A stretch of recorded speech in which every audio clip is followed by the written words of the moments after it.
আসসালামু আলাইকুম। আমরা গতকাল প্রবাসী মানবিক সংগঠন ইন্টারন্যাশনালের সদস্য আমিনুল্লাহ ভাইয়ের মাধ্যমে একটা মেয়ের বিবাহের জন্য কিছু সহযোগিতা কামনা করেছি।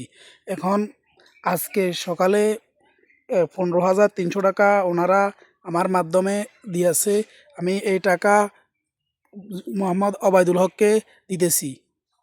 আপনি কবেন। আসসালামু আলাইকুম রহমতুল্লাহি ওয়া বারাকাতুহু। প্রবাসী মানবিক 15,300 সংগঠনের 15,300 সবাইকে জানাই আসসালামু আলাইকুম রহমতুল্লাহি ওয়া বারাকাতুহু। আমি আমার মেয়ের জন্য আমিনুল্লাহ ভাইকে বলেছিলাম বা আপনাদের সংগঠন থেকে যদি কিছু টাকা দিত, তাই আমি মানবিক সংগঠন থেকে ইন্টারন্যাশনাল পক্ষ থেকে আমাকে 15,000 টাকা দিয়েছে। আমি 15,000 15,300। টাকা পেয়েছি, 15,300 টাকা পেয়েছি। আল্লাহর রহমতে আপনাদের সবার জন্য দোয়া করি। আপনারা ভালো থাকবেন। আসসালামু আলাইকুম ওয়া রাহমাতুল্লাহি ওয়া বারাকাতুহু।